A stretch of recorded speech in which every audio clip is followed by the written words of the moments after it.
Okay, let's dive right into this explainer. Today, we're unpacking a piece of ancient Vedic literature that completely upends our fundamental understanding of what it means to actually be realistic about life. I mean, we throw that phrase around all the time, right? Be realistic. But usually we're just using it as an excuse to lower our expectations.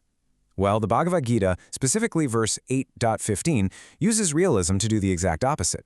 It's asking us to look at the absolute hard facts of our existence and then aim for something unimaginably higher.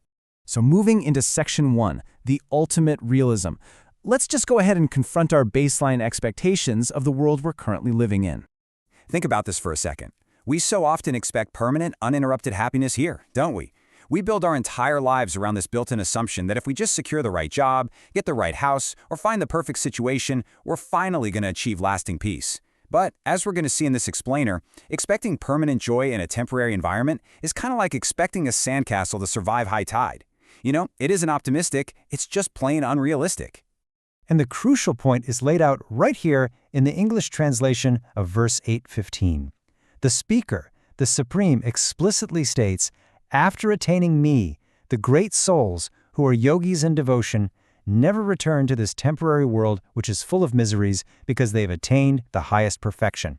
Just listen to that stark contrast being drawn. On one hand, you have our current world, which the text frankly calls temporary and full of miseries.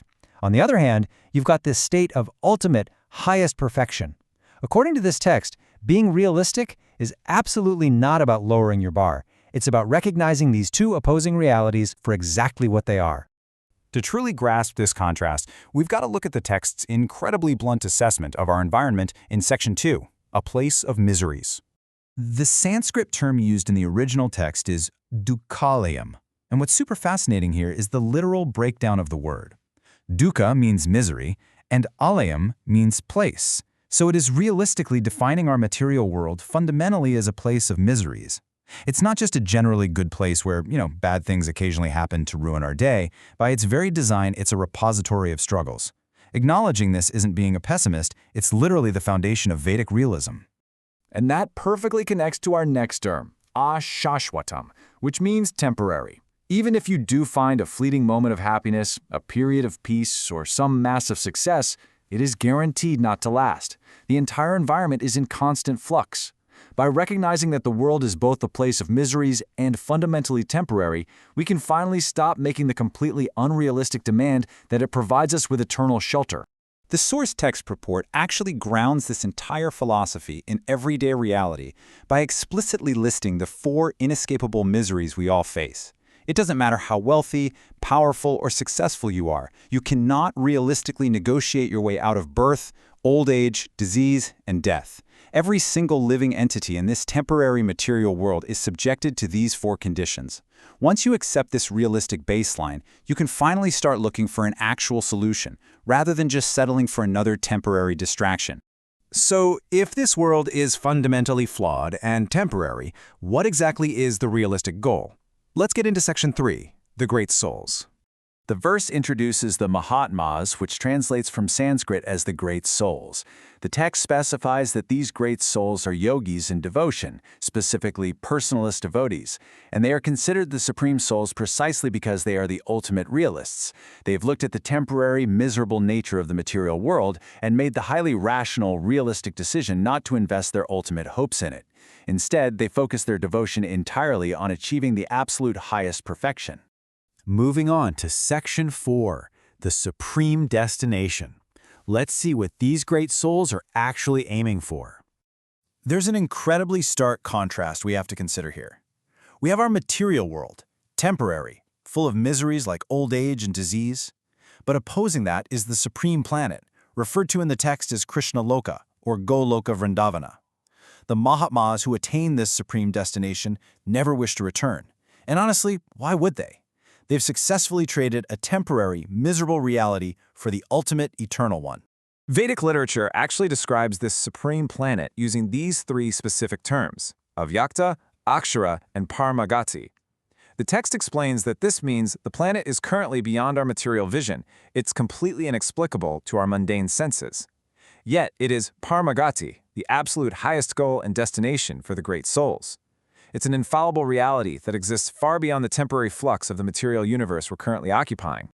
So, the big question is, how do we get there? Section 5, Achieving True Perfection.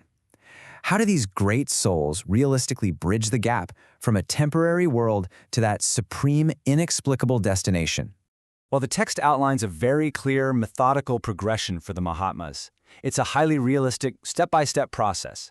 Step 1, you receive transcendental messages from realized devotees, essentially just hearing the truth. Step 2, you gradually develop devotional service and Christian consciousness. Step 3, you become deeply absorbed in that transcendental service. And finally, Step 4, you reach a point where you desire only Krishna's association. It's this beautiful, gradual transformation of consciousness, from being completely absorbed in the temporary to being absorbed in the eternal. And it is totally fascinating that as these personalist devotees become completely absorbed, they flat out reject any other form of elevation. They don't want to go to a higher material planet because they know it's still aśāśvatam. It's still temporary. They realistically understand that any material promotion is ultimately pointless. The text even points out that they don't even want to be transferred to just any spiritual planet. They strictly desire the association of the Supreme Lord, Krishna, and literally nothing else. This state of pure, unadulterated devotion, wanting absolutely nothing the material world has to offer and desiring only that supreme association, is defined in the Sanskrit as saṁsiddhiṁ paramāṁ. That translates to having achieved the absolute highest perfection of life.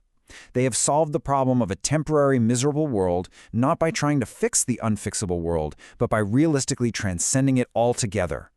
As we wrap up this explainer, I want to leave you with this final thought to challenge what you are truly dedicating your life towards right now. Take a hard look at your own goals. Based on what we've covered today from Bhagavad Gita 8.15, are you exhausting yourself striving for temporary material elevation in a place that is fundamentally designed to be temporary and miserable? Or are you ready to be radically realistic about your existence and start seeking the ultimate perfection? The choice between temporary illusion and ultimate reality is entirely yours.